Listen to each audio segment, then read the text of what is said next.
Komisi 7 itu yang ada di dalamnya itu komisi yang ini kan apa masalah yang berhubungan dengan ekonomi. Satu, UMKM. UMKM itu 62% dari PDB kita itu didapat dari UMKM, Pak. Terbesar, Pak. Nomor 2, ekonomi kreatif. Dan UMKM ini pelakunya adalah 97%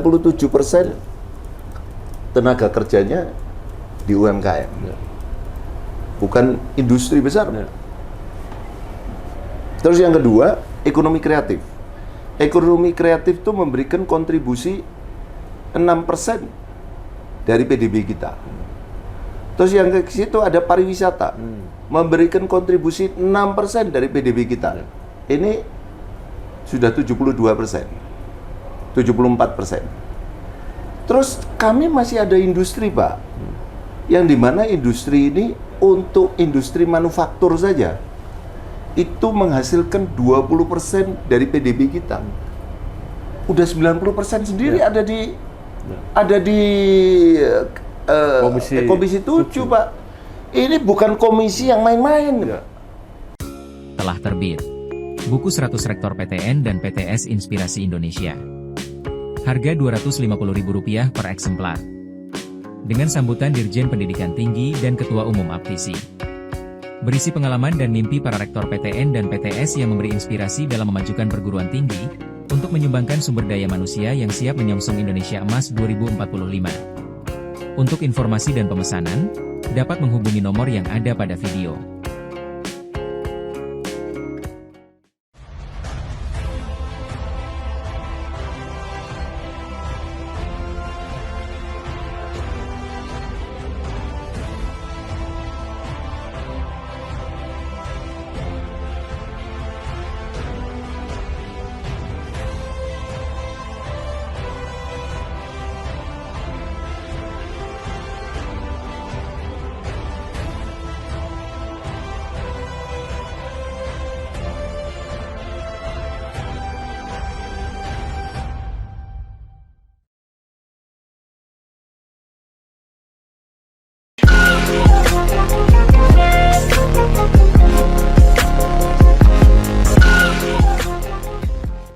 Siap. Assalamualaikum warahmatullahi wabarakatuh. Waalaikumsalam warahmatullahi wabarakatuh. Bersama saya Bambang Sadono di kanal Inspirasi untuk Bangsa. Mudah-mudahan kanal ini selalu bisa memberi inspirasi, motivasi, dan edukasi. Kami sedang mempersiapkan beberapa video wawancara yang akan kami persiapkan untuk sebuah buku 100 alumni Institut Teknologi 10 November ITS Surabaya. Saya sudah bersama dengan salah seorang alumni ITS, yaitu Bapak Insinyur Haji Bambang Haryo Soekartono, MI Pol. Beliau adalah anggota Komisi 7 DPR RI. Apa kabar, Pak? Assalamualaikum warahmatullahi wabarakatuh. Baik, izin. Alhamdulillah. Baik. Pak Bambang Haryo Soekartono lahir di Balikpapan, Kalimantan Timur 16 Januari 1963. Menyelesaikan pendidikan S1 Teknik Perkapalan di Institut Teknologi 10 November ITS dan S2 di Universitas Wijaya Kusuma UWK. Mengawali karir di bidang bisnis perkapalan hingga dikenal sebagai pengusaha kapal feri. Kapal feri dan galangan kapal. Dan galangan menjabat sebagai direktur di beberapa perusahaan perkapalan. Selanjutnya terpilih menjadi anggota DPR RI sejak periode 2014-2019 dari Partai Gerindra untuk daerah pemilihan Jawa Timur 1 dan saat ini terpilih kembali untuk pemilu 2024 dan duduk di Komisi 7 serta menjabat sebagai Dewan Pakar di DPP Partai Gerindra dan Ketua Dewan Penasehat di Jatim. Nah, Pak Bambang Haryo mungkin bisa bercerita walaupun secara singkat bagaimana perpindahan dari kegiatan bisnis kemudian tertarik di bidang politik dan sekarang bagaimana menjalani dua-duanya. Monggo, Pak. Luar biasa. Nggih. Iya, jadi kami ini basic adalah seorang pengusaha di bidang pelayaran. Iya.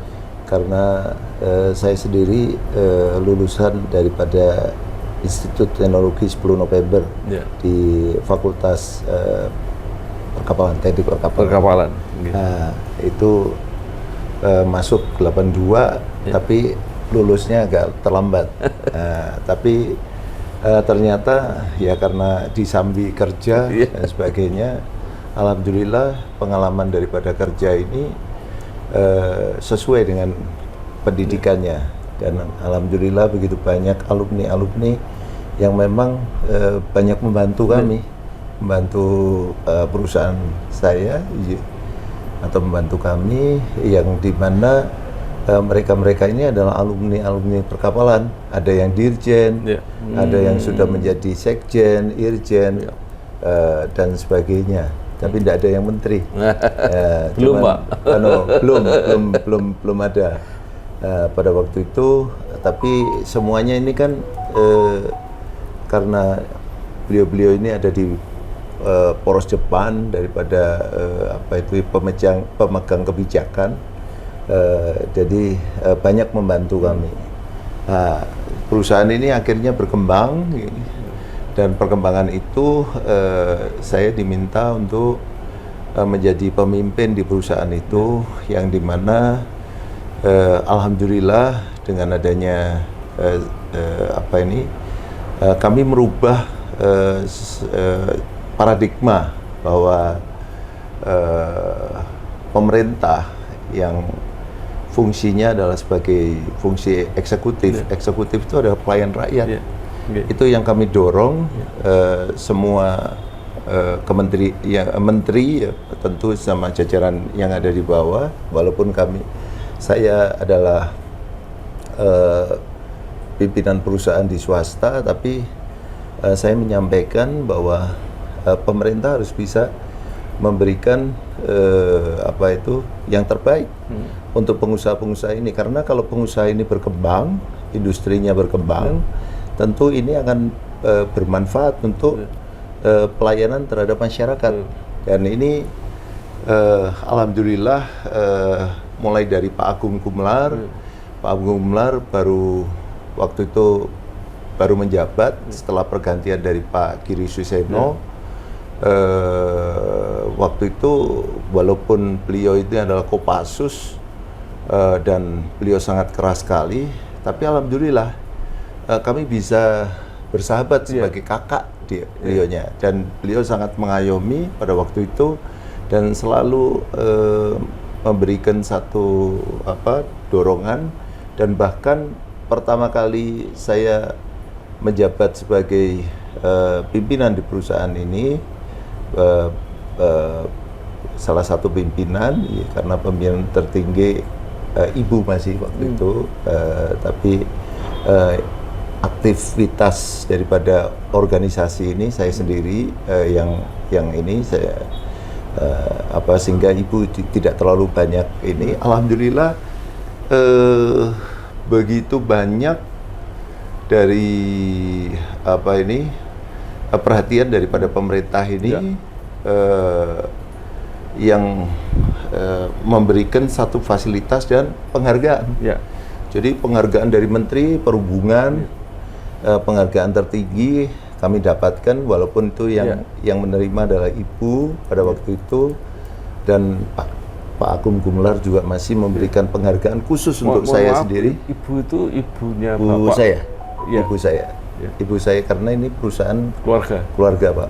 Jadi ini pengembangan setelah saya memimpin atau diminta oleh ibu untuk aktif di kepemimpinan ini, perkembangan daripada perusahaan memang agak cepat, walaupun pada waktu itu kondisi ekonomi kurang membaik, tapi dengan pendekatan kepada pemerintah pada waktu itu lah, ini sama dengan politik nih, kerjaan politik, karena harus mempengaruhi pemerintah yang tujuannya untuk kepentingan rakyat. Jadi kalau pemerintah bisa memberikan apa yang kami minta, misalnya tarif ini harus dinaikkan, insentif ini harus diberikan, dan sebagainya.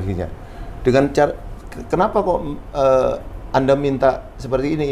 Saya jelaskan, sampai adu argumentasi dan sebagainya. Akhirnya beliau-beliau ini sangat respect dengan saya maupun kami yang ada sebagai perusahaan ini, dan akhirnya banyak sekali memberikan penghargaan dan banyak sekali mereka-mereka atau beliau-beliau ini bisa memberikan fasilitas.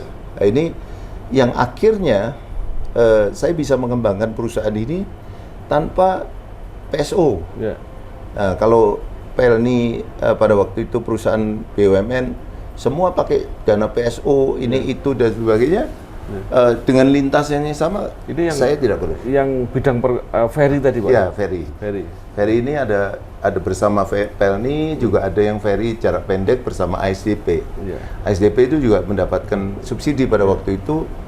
Saya tidak mendapatkan itu, Pak. Kami tidak mendapatkan itu. Tapi bagaimana caranya mempengaruhi pemerintah ini untuk memberikan fasilitas-fasilitas walaupun tidak sebagus yang diterima oleh BUMN, tapi ini dengan manajemen yang sangat baik, dan kami termasuk adalah perusahaan yang terbaik pada saat itu, mulai dari 2001 sampai dengan 2007, dan ini termasuk Pak Hatta Rajasa waktu jadi menteri, akhirnya jadi sahabat kami, walaupun tadinya sempat gontok-gontokan sama Pak Hatta ini, sempat gontok-gontokan sampai beliau mau mecat dirjen dan sebagainya, saya protes keras dan sebagainya, akhirnya beliau nurut saya, Pak. Nah, ini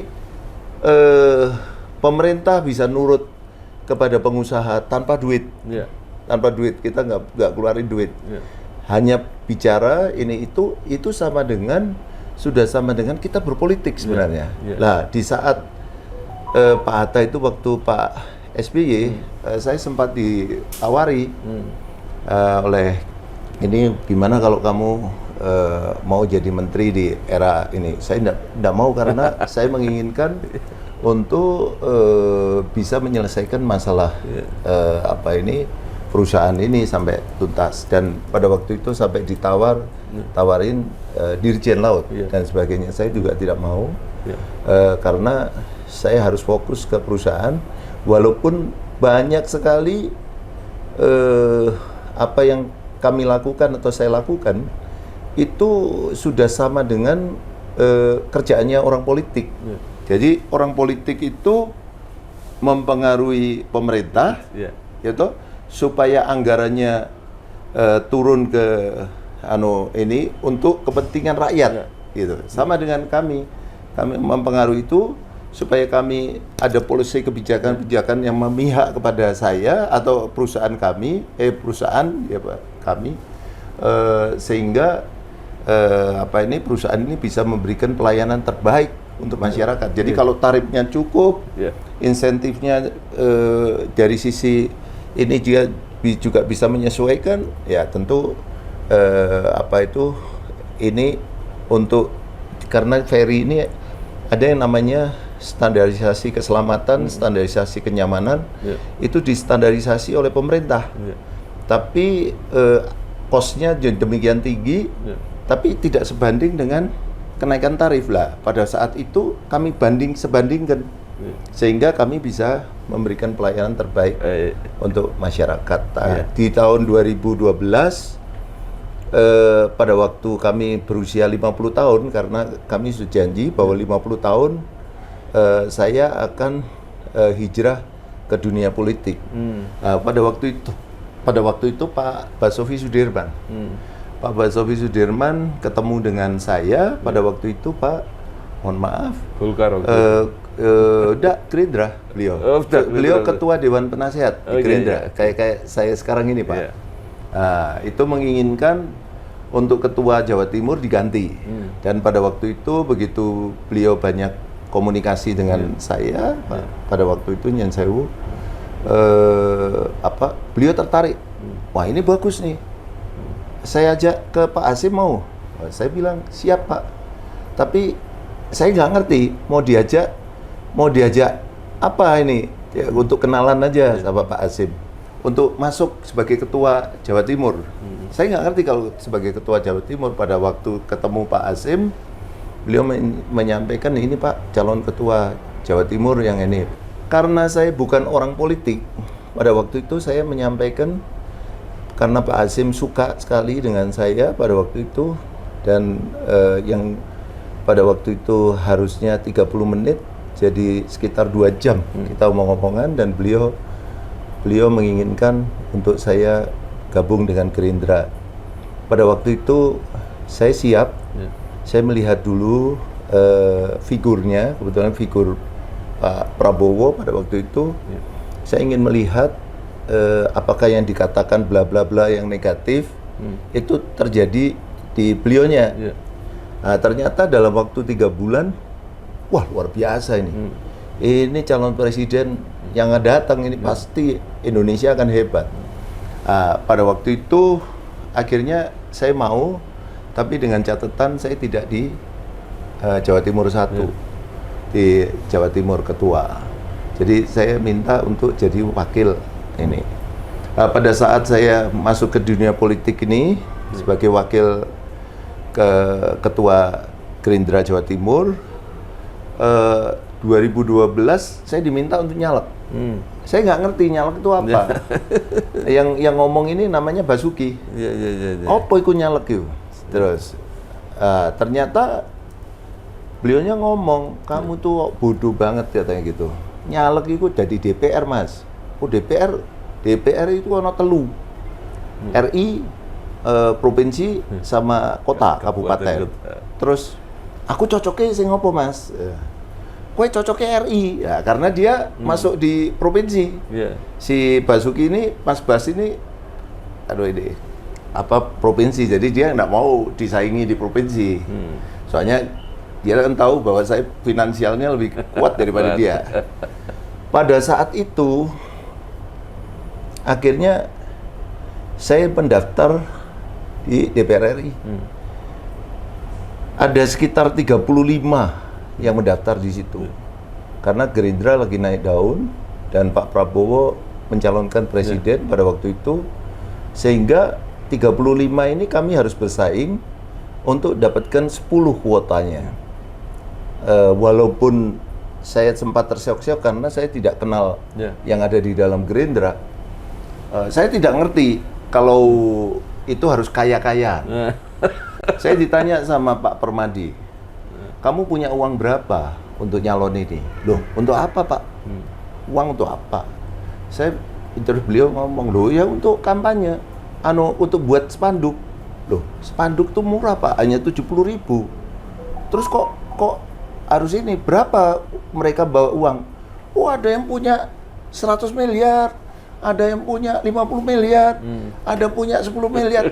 Terus saya tanya, yang paling kecil berapa? 1 miliar. Iya sudah, saya 1 miliar. Gitu.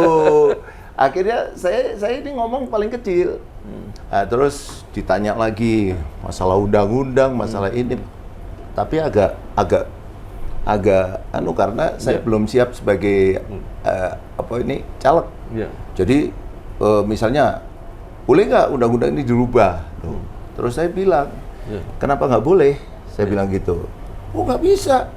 Ini undang-undang ini harus dipertahankan gini bla bla bla bla. Loh Pak, jangan samakan undang-undang ini sama Injil atau ke Al-Qur'an. Injil Al-Qur'an itu yang buat sing mau kuaos Pak. Jadi kalau undang-undang ini ya buat rakyat, kalau rakyat menginginkan untuk adanya perubahan terus gimana Pak? Saya bilang begitu. Nah, ini agak beda dengan saya pikir wah saya salah semua. Jawabnya itu salah semua. Istilahnya wah ini pasti nggak keterima. Wong tampilannya kayak orang kere, kita datang pakai tas ransel elek gitu. Kita nggak tahu kalau kaya-kayaan. Kalau kaya-kayaan tahu gitu saya pakai yang kaya-kaya gitu Pak. Nah, ternyata saya kaget Pak.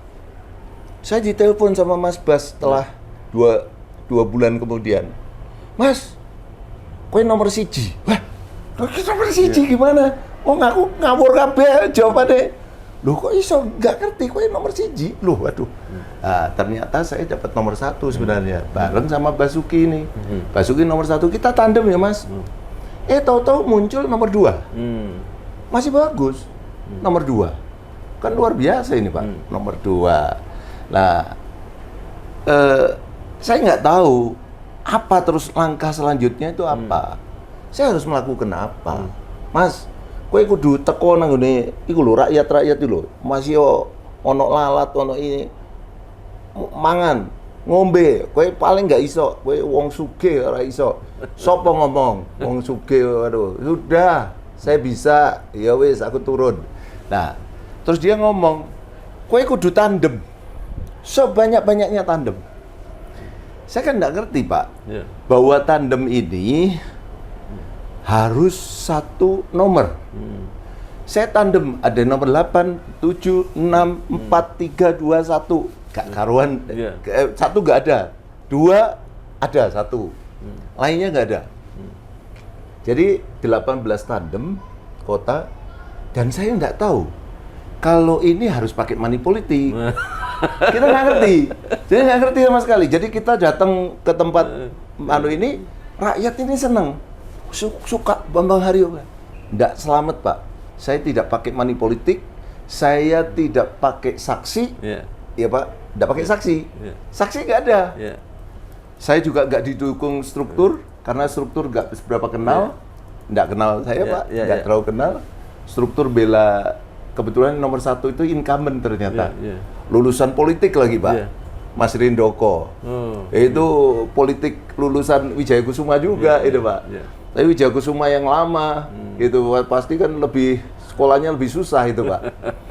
Saya pikir saya tetap jalan terus.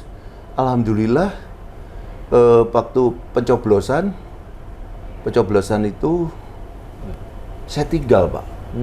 Saya nggak ngerti kalau pencoblosan itu harus ditunggui. Ternyata harus ditunggui. Itu saya nggak ngerti. Ya ini kebetulan saya itu, waduh, refreshing wong kita udah capek, ini, saya tinggal ke Jerman. Nah, saya nggak ngerti kalau saya harus tunggui, ternyata harus ditunggui. Tahu-tahu sekretaris saya yang sekarang jadi TA, tenaga ahli, namanya Astrid, telepon saya, Bapak masuk Jawa Pos.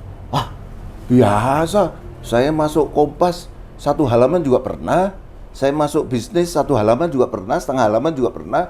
Jadi biasa tuh Mbak. Enggak Pak, Bapak ini loh jadi anggota DPR RI, menang. Loh, terus ya Bapak harus pulang, balik. Akhirnya pulang Pak, balik dari Jerman. Aduh, saya pikir ini kok ganggu liburan saya. Jadi saya nggak ngerti Pak, kalau harus siap, dan akhirnya saya di Lemhanas, kok pakai Lemhanas segala. Terus tahu-tahu Lemhanas tuh mau ngomong gini Pak, bapak-bapak kalau sudah nanti di DPR RI jangan lupa sama kami yang pangkatnya, kami ini pangkatnya kolonel dinaikkan jadi bintang 1, yang ini nanti bapak di Senayan, sudah jangan lupa sama kami. Loh, ini berarti kantornya di Senayan. Saya pikir Pak, DPR RI Dapil 1 Surabaya Sidoarjo, kantornya Surabaya. Kantornya di ini Pak, yang di provinsi. Ini tidak selamat Pak saya Pak. Saya waduh, ini luar biasa ini Pak. Saya pikir wah, hampir saya PAW kan Pak. Karena saya paling nggak suka sama Jakarta. Nggak suka Pak saya Jakarta. Waduh, saya pikir harus PAW aja lah. PAW ada kata-kata PAW itu menyerahkan jabatan gitu Pak. Pikir gitu.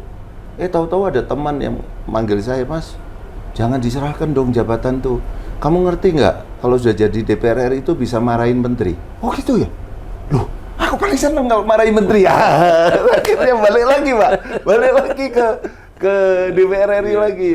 Jadi nggak jadi PAW lah. Begitu jadi DPR RI langsung tidak tahu karena apa, saya dipanggil sama Sekjen, Pak Sekjennya Pak Mujani pada waktu itu, dan beliau mengatakan, Pak Bambang atau Mas Bambang ya, saya waktu itu manggilnya masih Mas, kalau sekarang kan panggil Pak. Mas Bambang diminta untuk jadi pimpinan di Komisi 6 BUMN. Saya nggak ngerti kalau BUMN, Pak. Ya. Komisi 6. Pak, mohon maaf, Pak. Saya ini orang baru di dunia politik. Saya ini nggak ngerti apa itu pimpinan, lagi jadi pimpinan, Pak. Kalau bisa jangan saya, Pak. Duh, ini bagus ini Mas Bambang, kalau di partai lain bayar ini untuk jadi pimpinan ini, katanya begitu. Ini Gerindra aja yang nggak bayar. Waduh, terus saya bingung. Waduh, mohon maaf Pak, bukan kami nolak Pak, tapi lu gampang itu BUMN tuh. Kan Mas Bambang biasa ngelola perusahaan ini itu. Nah, terus saya bilang, mohon maaf Pak, jangan Pak, kalau bisa jangan. Nah, saya nggak ngerti. Kalau saya pikir tuh pimpinan tuh ya satu ketua itu pimpinan gitu. Saya nggak ngerti kalau itu wakil. Waktu itu Gerindra dapat wakil. Kalau tahu wakil ya saya mau Pak. Tapi akhirnya saya tolak pada waktu itu. Alhamdulillah disetujui, dan saya pada waktu itu, Mas Bambang mau di Badan Anggaran, siapa di Badan Anggaran? Oke. Mas Bambang di Badan Anggaran dan Komisi 6. Jadi anggota, nggak mau pimpinan. Enggak Pak, mohon maaf Pak, anggota saja. Oh ya wis, udah. Akhirnya saya jadi anggota di Komisi 6 gitu Pak. Ya saya seneng aja Pak. Jadi rupanya menikmati dalam arti begitu banyak hal-hal yang negatif dari pemerintah yang lalu Pak. Ini banyak sekali kritikan keras banget sama saya, sampai saya pernah, ya saya nggak tahu prosedur. Saya tolak itu anggaran APBN 2015 saya tolak karena ngawur semua itu menurut saya Pak. Wow, saya kan nggak ngerti kalau kita harus satu suara dengan fraksi. Sikat bapak di paripurna sikat tolak. Jadi kita nggak ngerti, tapi ya itu positif juga untuk kepentingan Gerindra dan untuk kepentingan saya sendiri sebagai tokoh yang beroposisi. Kami kan oposisi, Pak. Tapi rupanya kan partai ini bisa oposisi, tapi ya agak sedikit fleksibel, harusnya seperti itu. Ternyata politik itu harus fleksibel, tidak boleh kaku gitu Pak. Nah, kami itu kaku pada waktu itu, alhamdulillah, tapi kami mendapatkan penghargaan Pak sebagai saya sebagai yang terbaik yang teraktif dari Gerindra. Dari Gerindra 6 yang teraktif itu ada tuh, dimintakan itu Pak, 6 teraktif dan mendapatkan 2 kali berturut-turut, 2015, 2016, dan di 2019 kami sebagai DPR RI yang teraspiratif dan kami mendapatkan penghargaan dari parlemen Pak. Nah ini alhamdulillah, karena kami kan nggak tahu kalau reses itu kadang-kadang waktu itu kan masih 200 sekian juta Pak. Saya habiskan untuk sekali reses itu 37 titik. Dari 37 titik itu ternyata minus Pak. Minusnya aja bisa sampai 200 juta, 150 sampai 200 juta. Gila, 250 juta, ya sudah nggak apa-apa. Nanti untuk rakyat kok, udah langsung terus. Jadi kita jalan terus. Saya nggak ngerti ada trik-trik yang ini, saya nggak ngerti. Trik untuk supaya menghemat ini yang saya tahu adalah duit reses harus kita habiskan untuk rakyat, dan bahkan duit gaji pun saya nggak pakai. Semua ATM dari DPR itu saya serahkan ke tenaga ahli saya yang sekretaris tadi, yang Astrid tadi, dia yang memanage semua. saya tentukan bla bla bla bla, ternyata minusnya 200 sampai 250 juta, nggak apa-apa, saya gerojok aja 250 juta terus. Jadi, rupanya itu nggak akan terjadi di anggota DPR yang lain kan, nggak mungkin kan Pak, kan mereka kan harus mikir untuk jadi lagi. Nah terus di 2019 saya maju lagi, nggak pakai saksi. Nggak pakai saksi karena saya nggak kedapatan saksi, nggak dapat saksi itu. Saksi diberikan, nggak tahu diambil sama siapa-siapa itu semua. Saya nggak dapat. Struktur juga nggak dukung saya waktu itu, walaupun saya ada di DPD, tapi tidak terlalu dukung. Terus yang kedua, saya tidak money politik. Saya tidak mau money politik, Pak. Mungkin yang pertama saya menang. Yang kedua karena tidak ada saksi, akhirnya ya suaranya naik, Pak. Naik 25.000 dari yang sebelumnya, malah lebih ya, 30 ribuan dari yang sebelumnya. Tapi ternyata ada orang yang lebih tinggi. Nah, akhirnya mereka jadi 2019 Bapak tidak masuk? Lepas. Oh, lepas. Lepas, Pak. Terus 2000 itu kami mencalonkan bupati, ternyata kalah 1% di Sidoarjo, Pak. Sidoarjo, ternyata kalah 1%.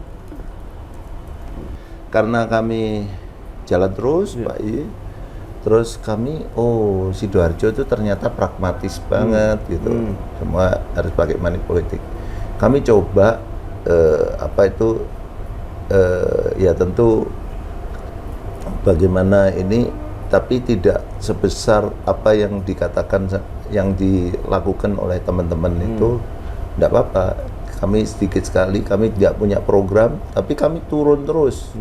Alhamdulillah, Pak. Saya suara tertinggi di Jatim 1 untuk 2024. Alhamdulillah. Jadi masyarakat tuh sekarang banyak melihat sepak terjang saya. Walaupun pada waktu saya tidak jadi, saya terus turun di masyarakat, Pak. Nah, terus turun di masyarakat sehingga mereka tidak butuh money politik sebenarnya. Mereka hanya mengatakan bahwa saya datang ke sana, Pak, saya butuh transport. Bapak nggak usah banyak-banyak deh. 25.000 aja Bapak yang saya pilih. 25.000. Bapak mau transport tuh kira-kira 10.000 lah, Pak. Sama minumnya 15.000. Sudah cukup, Bapak pasti saya pilih. Jadi ini yang dilakukan oleh masyarakat, ya mereka nggak punya duit untuk transport, Pak, untuk menuju ke sana dan sebagainya. Jadi ini bukan money politik menurut saya, Pak. Tapi uang saku mereka untuk ganti bensin sama minum, Pak. Ini alhamdulillah kami menjadi suara tertinggi, Pak. Kami bukan incumbent, saya bukan incumbent, saya bukan ini, tapi saya suara tertinggi. Telah terbit Majalah Politik Indonesia edisi ke-13 Oktober 2025. Hadir dengan edisi khusus Tokoh Pilihan Politik Indonesia 2025. Menampilkan 15 tokoh politik 2025 pilihan Majalah Politik Indonesia, mulai dari tokoh nasional hingga tokoh daerah. Juga PT TMI yang akan segera mewujudkan mimpi Presiden Prabowo untuk punya mobil listrik nasional sendiri. Untuk pemasangan iklan atau berlangganan, dapat menghubungi nomor yang ada pada video. Nah, Pak Bambang Harjo, kalau boleh agak kembali, penjenengan ada perusahaan keluarga, kemudian di bidang ferry ya Pak? Ya ferry, terus 2007 pas pada waktu saya pimpin, saya kembangkan galangan kapal, saya kembangkan beberapa properti, mulai dari mall, terus hotel, saya kembangkan, terus kebun sawit kita dan sebagainya. Kita berkembang. Pertanyaan saya mau begini, Bapak kuliah di Teknik Perkapalan, itu sudah punya bisnis dulu perkapalan sehingga Bapak menyesuaikan sekolahnya, atau karena sekolahnya di perkapalan maka bisnisnya perkapalan gitu.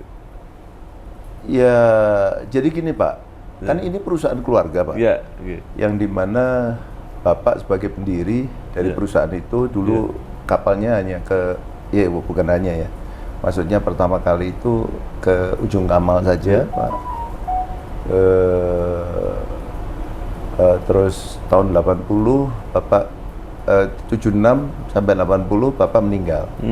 Sehingga digantikan Ibu, ya memang Ibu agak kesulitan pada waktu itu, memang tarifnya sangat terpuruk.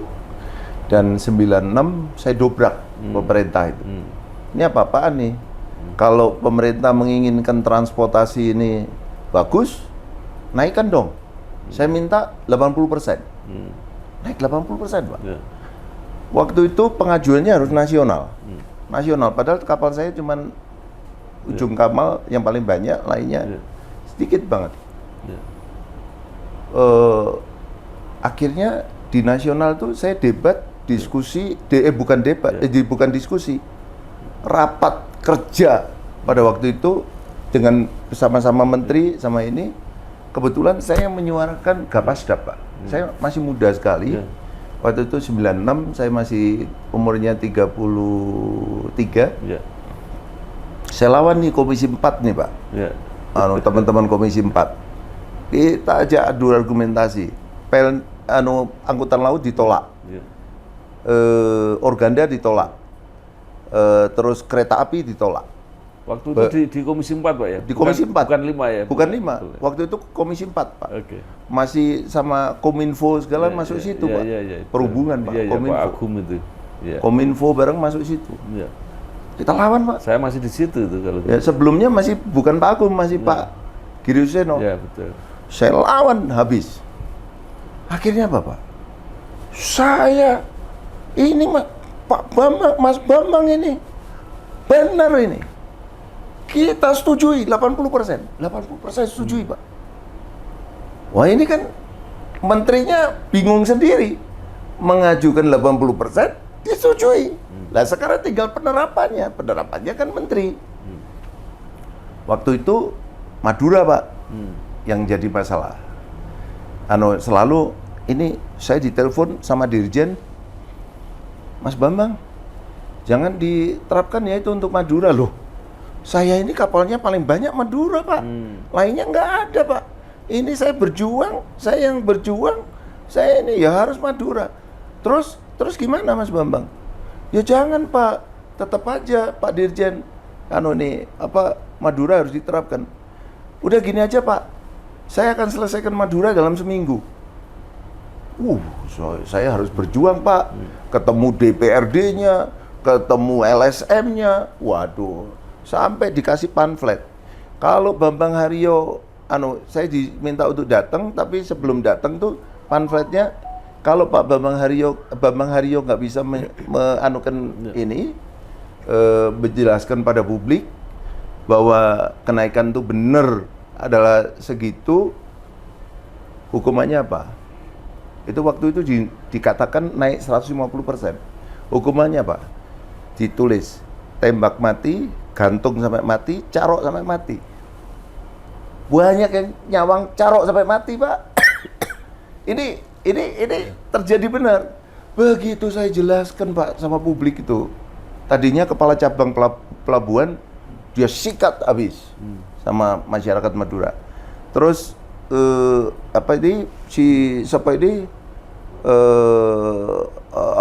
ketua YLKI sikat habis Pak, dihabisin. Saya bilang, Bu, saya aja Bu yang ngomong. Oh ya sudah silakan. Begitu saya sampaikan, alhamdulillah.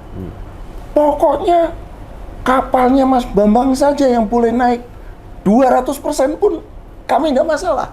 Bayangkan Pak, 80 jadi 200%. Enggak Pak, saya cuma minta 80%. Boleh, kita pernyataan, waduh alhamdulillah, Mas Bambang orang baik. Tidak jadi naik 150%. Naik 50%. Alhamdulillah, saya tanda tangani, terus saya sampaikan ke Pak Dirjen nyampaikan ke Menteri, akhirnya waduh senang menterinya. Terus pada waktu itu tapi menterinya masih tetap takut untuk nerapkan naik 80%. Akhirnya diturunkan 60%. Saya bilang, saya nggak mau nurunkan. Saya sudah berjuang kok 80%. Ya saya harus, yang berjuang kan bukan pemerintah. Yang ketemu rakyat ini bukan pemerintah. Nah ini ternyata apa yang saya lakukan pada saat itu sudah sama dengan politik, Pak. Betul. Gimana mempengaruhi rakyat, gimana mempengaruhi pemerintah agar mereka bersatu mendukung kami sehingga kami bisa melakukan kinerja ini. Ternyata berhasil, Pak. Nah, ada yang tidak berhasil, Pak. Pada saat otonomi daerah, semua kemenangan ada di gubernur. Nah, saya minta naik tarif 30%, nggak mau. Kedua, nggak mau. Terus saya bilang, Pak, kalau Bapak nggak mau naikkan, saya bilang di koran, saya akan berhenti total. Nanti Bapak bisa lihat, kalau ferry itu mati, mau naik apa? Saya bilang begitu. Nggak dinaik-naikkan. 3, 2, 3, 4 wartawan pada datang. Mas Bambang, Pak Bambang, Pak Bambang cuma ngomong doang. Jangan beraninya ngomong di koran tapi nggak direalisasikan. Katanya mau berhenti. Katanya sebulan lagi mau berhenti. Kamu jangan nantang saya ya. Saya ini nggak takut sama siapapun kecuali Allah sama orang tua saya. Saya nggak takut. Oke, ada event bagus nggak? Ada, Pak. Apa yang ke Madura? Ini ada 2 menteri sama 4 gubernur mau nyebrang ke Madura. Bagus. Kita lihat ya. Nanti akan saya berhentikan ya. Wah, ini baru Bambang Haryo. Wah, tepuk tangan semua. Wartawan itu tahun 2000, Pak. Iya. 2000. Begitu Pak Imam Utomo CS, tadi Bapak bisa tanya sama Pak Imam Utomo, itu benar nggak omongan saya? Begitu ininya nyebrang, beliau saya kasih kapal saya, Pak. Saya kasih anggur, saya kasih ini, senangnya bukan main. Kapal bagus ini, saya nggak datang ke sana, Pak. Begitu beliau nyebrang itu, saya kan sudah ngomong sama wartawan. Itu nanti lihat ya, 2 menteri sama 4 gubernur tuh dievakuasi dari helikopter. 2 menteri, 4 gubernur. Gubernurnya semua Kalimantan sama Jawa. Waktu itu lagi apa itu? Yang sensitif tuh. Iya. Anu Dayak. Iya, betul. Akhirnya apa? Saya berhentikan. Berhenti. Udah. Pengusaha ikut saya? Iya, Pak, tapi saya jangan diikut-ikutkan ya, Pak. Saya ngomong aja, Pak. Kalau semua pemilik itu ke Hongkong kayak ini, boleh. Mau ke Hongkong kayak mau ke Eropa kayak terserah. Saya yang bertanggung jawab. Saya bertanggung jawab. Ini masalahnya mati hidupnya kita. Kamu harus ikut. Iya, Pak, siap. Berhenti. Jret. 2 jam, Pak. Namanya apa ini? Antrian tuh. Sampai luar biasa, Pak. Saya dipanggil sama Laksus. Ini siapa yang menyebab ini? Bambang Haryo. Panggil Laksus. Ada kolonel, garnison, kolonel ini, kolonel ini. Begitu saya datang. Saya akan hadapi. Begitu saya hadapi, saya sampaikan adu argumentasi. Alhamdulillah. Dia mengatakan, waduh, ya kasihan nih Pak Bambang Haryo nih caranya gini. Ini harus didukung ini. Wah, bahaya nih kalau enggak didukung ini. Waduh, gimana? Waduh, alhamdulillah. Ini si kolonel-kolonel ini, padahal saya udah diolok-olokin sama kepala cabang ASDP pada itu, yang dia sebenarnya tidak mau diberhentikan. Saya bilang, saya sudah ngomong ini mulai sudah 6 bulan yang lalu, saya mau berhenti. Tapi ini saya realisasikan. Nah, akhirnya saya harus ketemu rakyat, Pak. Bapak tahu di bawah itu, Pak, rakyat tuh coba celurit semua, Pak. Saya tidak takut. Saya turun langsung. Saya yang bertanggung jawab. Saya jelaskan publik di depan mungkin sekitar 500 lebih, Pak. Hampir 1000. Saya jelaskan bla bla bla bla. Bukannya nyerang saya, Pak. Wih, Imam Utomo, Pak Imam Utomo. Alhamdulillah, alhamdulillah. Tahu-tahu Pak Agung telepon. Iya. Pak Agung telepon. Pak Agung baru jadi menteri itu. Iya. Tahun 2000. Saya naik ke atas, terima telepon Pak Agung. Mas Bambang, saya Menteri Perhubungan, Jenderal Agung Gumelar. Mas Bambang, jalankan nih kapal-kapalnya. Pak, mohon maaf Pak, di sini tidak ada jenderal, tidak ada menteri. Yang ada Bambang Haryo dengan Imam Utomo. Selama Imam Utomo tidak naikkan tarif, saya tidak akan jalankan. Loh, kok bisa begitu? Iya Pak, ini sekarang ini kewenangan daripada semenjak otonomi, kewenangan daripada Pak Imam Utomo, Gubernur. Oke, gini, saya ambil alih. Ini saya kebetulan ada di Cina, Mas Bambang. Ini Dirjen Perhubungan Darat akan meluncur ke Jakarta, Susmono namanya, Pak Susmono. Ke Jakarta. Nanti Mas Bambang ketemu ya, sore ya. Langsung langsung kita setujui, kita langsung terapkan. Saya bilang sama beliau, siapa? Saya akan ke sana. Berangkat. Tapi cepat langsung dijalankan ya. Enggak Pak, ini kurang 1 jam Pak. Kalau kita kesepakatan oke, kita 1 jam lagi aja Pak. Oke, enggak apa-apa. Tapi 1 jam bener ya Mas Bambang. Siap Pak. Kami kalau saat jam, pas 4 jam kita jalan. Saya langsung ke Jakarta, terima terima SK kenaikan tarif. Nah, ini sudah sama dengan politik Pak. Ya. Okay. Begitu ini, tahu-tahu 4 bulan kemudian saya dipanggil menteri untuk terima penghargaan tertinggi, Pralabdya Adikarya apa-apa. Ya.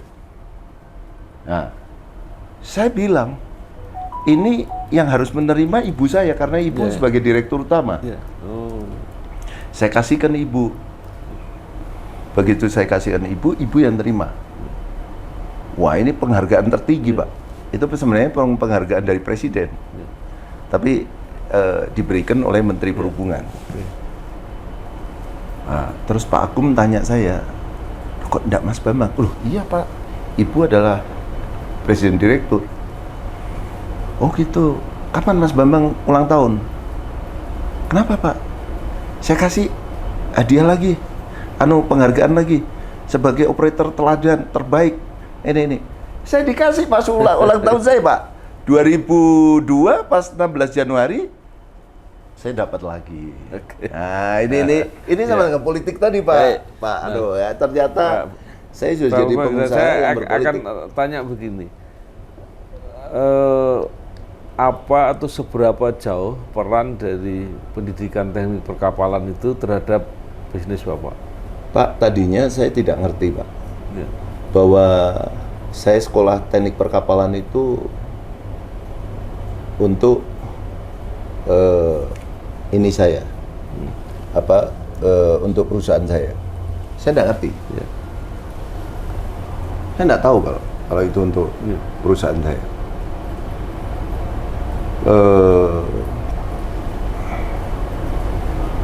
Saya waktu itu mau masuk teknik, saya hanya cari teknik yang tidak ada gambarnya. Sipil gambar, arsitek gambar, listrik gambar komponen listrik, pabrik kimia pabrik, terus industri pabrik. Waduh, gambar semua. Ya. Wah, ini kapal ini nggak ada gambarnya. Gambar kapal Pak, enggak? Saya kan nggak tahu Pak. Begitu masuk di perkapalan, saya paling benci sama gambar. Paling benci. Tahu-tahu apa Pak? Kertas gambarnya itu A0 Pak. Itu 2 kali lipat lebih besar daripada namanya miliknya teknik sipil yang A1. Ini A0 Pak. Waduh, ini sama dengan saya, gimana ini? Waduh, bingung juga Pak. Tapi alhamdulillah ya dengan terseok-seok. Kalau disuruh kuliah lagi seperti itu, kalau sekarang kan pakai komputer Pak, enak. Kalau disuruh kuliah lagi, saya udah nggak mau Pak untuk kuliah lagi seperti gambar-gambar. Telah terbit Majalah Kampus Indonesia edisi ke-12, Oktober 2025. Dengan topik, semakin ketatnya syarat akreditasi unggul untuk institusi perguruan tinggi di tahun 2026. Munadi Herlambang, Direksi BNI, sebagai salah satu alumni kebanggaan Institut Teknologi 10 November. Lalu, Universitas Mega Buana Palopo fokus di bidang pendidikan dan kesehatan. Untuk informasi dan berlangganan, dapat menghubungi kontak yang ada pada video. Jadi artinya akhirnya sangat membantu Pak pendidikan teknik perkapalan itu. Ternyata begitu saya masuk di situ, dan yang nomor satu terbantunya itu adalah koneksi. Nomor satu koneksi, karena ternyata alumni, Pak. Dunia perkapalan ini semuanya alumni semua. Jadi maksudnya di bisnis itu ternyata alumni BKI-nya juga alumni Biro Klasifikasi Indonesia, dir kapalnya di ini semua banyak alumni, sehingga lebih mempermudah akses karena ini teman-teman sendiri. Cuman kan beliau-beliau ini tidak memegang posisi teratas, jadi masih posisi middle, terus ya agak atas sedikit, tapi tidak puncak. Ya, lumayan lah, ada yang puncak ini.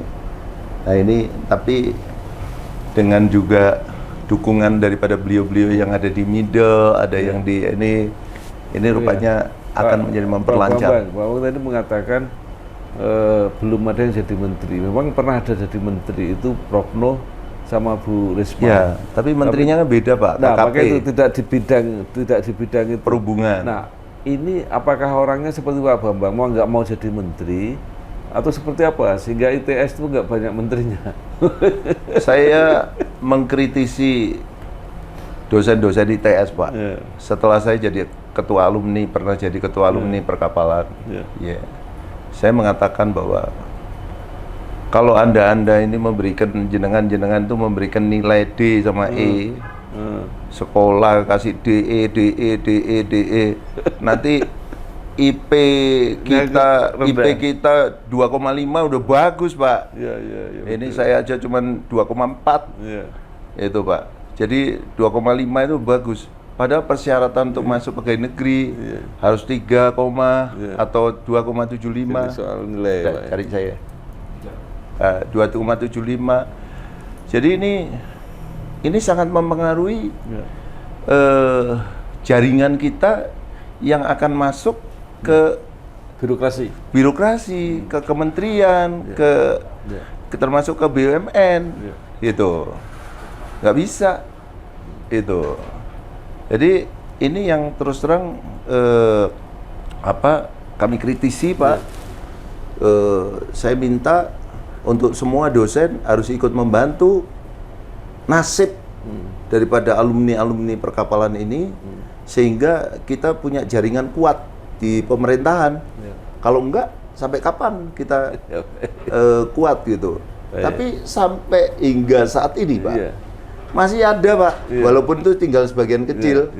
Itu yang bangga kalau sudah ngasih nilai D sama nilai E. Nah ini harus dirubah. Loh, saya kuliah di Wijaya Kusuma itu, Wijaya Kusuma itu nilainya AB sama A. Loh, iya Pak. Ini mereka mendukung sekali mahasiswanya untuk cepat lulus dan segera mendapatkan nilai yang bagus, sehingga mereka bisa berkompetisi untuk masuk ke mana-mana. Dan alhamdulillah Pak, aduh di Epipol saya dapat 3,92 Pak. Baik. Nah sekarang pertanyaan lanjutannya Pak. ITS 2,4. Mulai kapan dan mengapa kemudian ambil galangan kapal? Karena saya sekolahnya teknologi galangan kapal Pak. Jadi saya di perkapalan tapi jurusannya teknologi galangan kapal. Alhamdulillah saya pengen punya galangan kapal itu karena saya harus punya maintenance facility. Jadi alhamdulillah maintenance facility ini kebetulan ada salah satu yang dijual miliknya orang Australia. Iya. Itu namanya Adiluhung Sarana Iya, iya. Sejarah Indonesia. Ya. Saya sudah wawancara dengan dirutnya. Iya, Bu Anita. Alhamdulillah. Iya. Dan itu akhirnya saya pada waktu itu sebagai dirut, Iya. Pak, untuk menyelesaikan masalah itu pengembangan dan sebagainya. Alhamdulillah sudah bisa berhasil.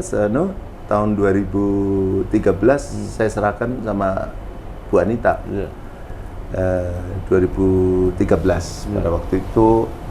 Dan itu selama saya pimpin dari 2007 itu menteri itu hampir semua menteri perhubungan pernah ke sana, Pak. Ya. Sekarang bisnis berkembang. Ya. Tadi tidak hanya galan kapal, jadi Properti. hotel, jadi mall, jadi sawit. Nah, dari Ada apa itu Pak, tambah. portofolio itu seperti apa Pak sekarang? Apakah tetap ferry-nya itu yang paling besar atau seperti apa? Ya, kan begini, Pak. Saya itu sampaikan kepada keluarga bahwa kita ini boleh berbisnis, tapi bisnis yang bisa memberikan manfaat untuk publik cukup besar. Yang pertama, ferry ini fungsinya untuk infrastruktur. Dia sama dengan jalan raya. Tapi jalan raya itu kan cuma berhenti. Tidak hanya sebagai jalan raya, tapi juga sebagai truknya atau sebagai bisnya, angkutan publiknya. Itu fungsi ferry itu adalah seperti itu. Karena ini, nah peran ini juga tentu butuh peran keselamatan. Alhamdulillah, keselamatan kami yang terbaik, dapat yang terbaik. Ini memang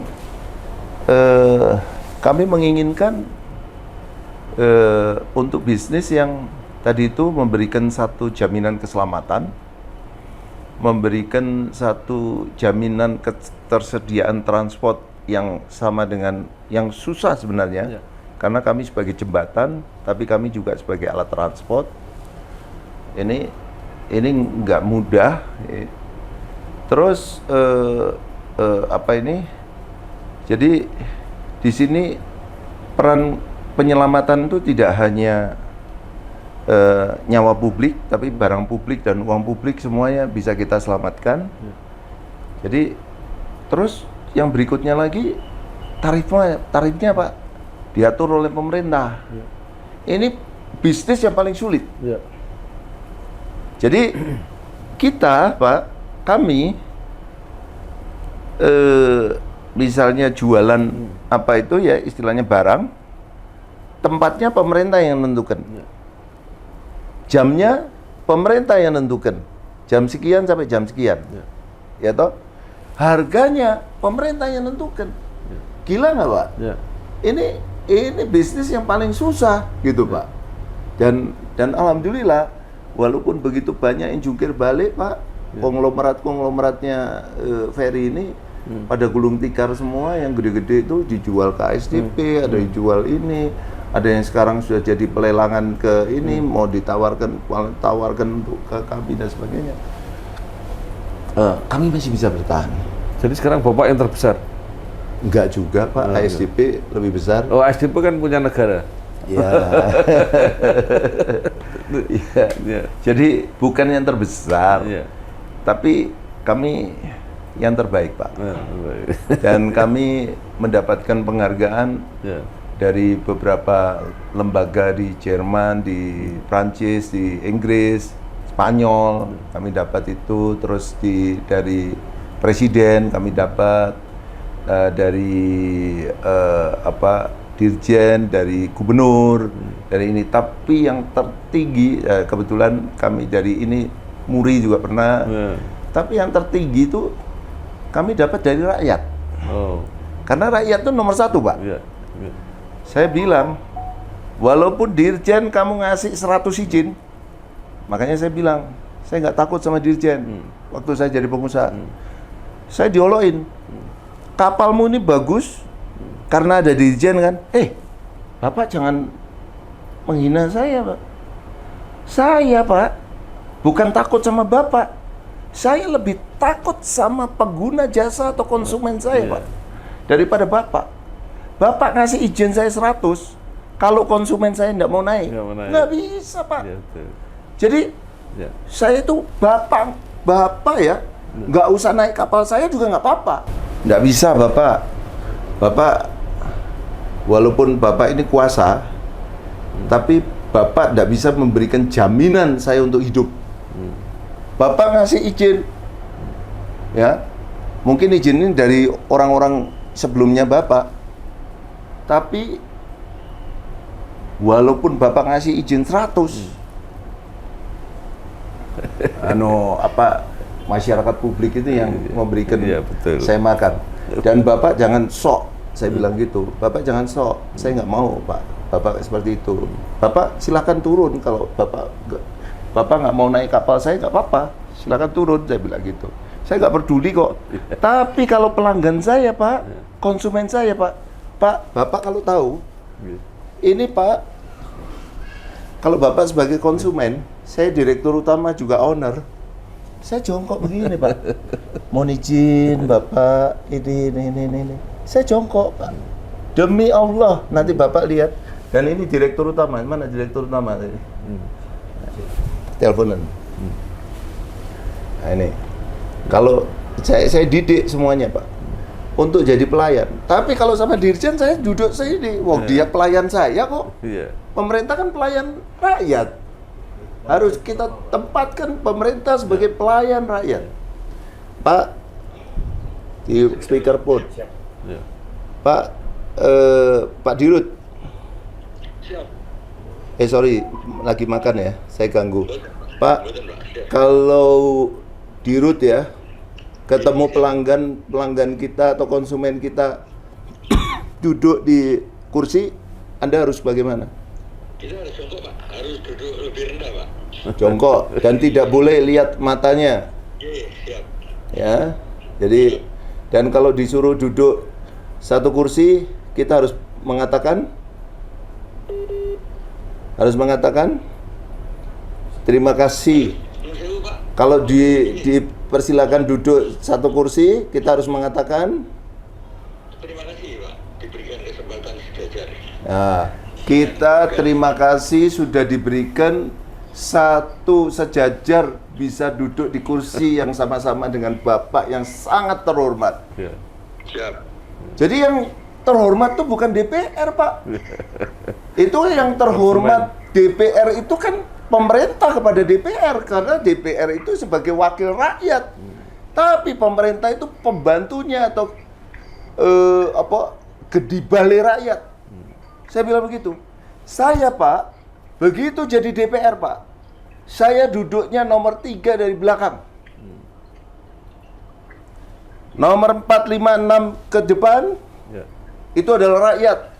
Nomor 2 sama nomor 1 itu kalau ada menteri, ada ini, dia harus duduk di paling belakang sendiri. Dia pelayan, saya wakil rakyat. Wakil ini. Ayo, telepon protokol. Boleh, telepon protokol. Coba. Ya, telepon protokol. Jadi, ini saya lakukan, Pak, semenjak saya jadi anggota DPR RI, Pak. Saya duduknya selalu di belakang. Saya sering ditinggal teman-teman, Pak. Ya. Karena duduk paling belakang, mereka ada di depan bisnis kelas. Saya paling belakang nomor 3. Ya. Jadi nomor 2 sama nomor 1 kalau ada bupati. Ya. Dulu waktu saya pengusaha, saya nomor 1, Pak. Anda siapa? Saya Rafiq, Pak. Sebagai protokol di bandara, Pak. Protokol di Bandara Rafiq. Semenjak saya jadi anggota DPR, saya duduknya di naik pesawat duduk di mana? Siap. Bapak duduknya di belakang, Pak. Nomor 3 dari belakang, Pak. Nah, Pemerintah, Pak. waktu saya jadi pengusaha, sampean kan sudah ada di tempat Dharma Lautan. Saya mesti minta duduk nomor berapa? Siap. Bapak duduknya di depan, Pak. Nomor 1 dari depan, Pak. Pemerintah, Pak. Waktu saya nomor 1, minta nomor 1 itu sering ribut sama siapa? Siap. Di nomor 1 dengan Pak Menteri waktu itu, Pak. Menteri, Pak. Kita sering ribut sama menteri. Menang siapa? Bambang Haryo sama menteri. Siap. Bapak tetap di nomor 1, Pak. Nomor Pak. Oke, makasih, Pak. Siap, Pak. Siap. Terima kasih, Pak. Bisa, Pak. Iya. Nah, Nggak sekarang bisa, harus Iya. nempatkan diri sebagai pelayan, tempatkan diri sebagai wakil rakyat. Iya. Kalau DPR itu wakil rakyat, wakile. Nah, sekarang kembali ke DPR. Ya, apa yang ingin Bapak capai ketika sekarang di DPR? Saya satu aja Pak yang saya inginkan. Bagaimana rakyat ini bisa semuanya makmur, Ya. sejahtera, dan tidak ada sama sekali yang melarat. Ya. Iya Pak. Ya. Pak, saya setiap kali turun, saya lihat kondisi daripada rakyat ini, kondisi yang sangat memprihatinkan. Demi Allah Pak, saya pasti nangis. Saya selalu nangis. Kalau nangis tuh sudah sampai seperti itu. Ya. Bapak tahu, kemarin saya diminta sama Pak Prabowo sama semua teman-teman DPR RI untuk melihat videonya apa yang sudah dilakukan Pak Prabowo pada saat membantu masyarakat kecil, mulai dari desil 1 yang tadinya nggak bisa sekolah, jadi bisa sekolah dan sebagainya. Pak, saya nangis tersengguk-sengguk Pak, bukan dibuat-buat Pak. Mungkin Pak Prabowo bisa lihat tuh dari jauh, loh ini kok aneh dewe gitu, aneh sendiri. Ya memang seperti itu Pak. Mbak Dia coba telepon Mbak Dia itu, staf dulu bukan staf ahli, dia sekretaris. Saya nangis tuh sampai masuk mobil sampai jadi yang saya inginkan cuma satu, bagaimana rakyat sejahtera. Dan saya sangat mengharapkan dari pemerintahan Prabowo Subianto bisa mewujudkan itu. Kenapa saya belain mati-matian, Pak? Ya. Saya belain mati-matian, Pak. Kalau dikaitkan dengan Komisi 7 sekarang, apa Pak yang Loh, bisa dilakukan? banyak Pak. Komisi 7 itu yang ada di dalamnya, itu komisi yang ini kan masalah yang berhubungan dengan ekonomi. Satu, UMKM. UMKM itu 62% dari PDB kita itu didapat dari UMKM, Pak. Terbesar, Pak. Nomor 2, ekonomi kreatif. Dan UMKM ini pelakunya adalah 97% tenaga kerjanya di UMKM. Bukan industri besar. Terus yang kedua, ekonomi kreatif. Ekonomi kreatif itu memberikan kontribusi 6% dari PDB kita. Terus yang ke situ ada pariwisata, memberikan kontribusi 6% dari PDB kita. Ini sudah 72%, 74%. Terus kami masih ada industri, Pak, yang dimana industri ini untuk industri manufaktur saja itu menghasilkan 20% dari PDB kita. Udah 90% sendiri ada di Komisi 7, Pak. Ini bukan komisi yang main-main, Pak. Ini adalah komisi kalau pemerintah bisa atau orang-orang komisi ini bisa mendesak pemerintah untuk memberikan satu kebaikan terhadap masyarakat. Itu luar biasa, Pak.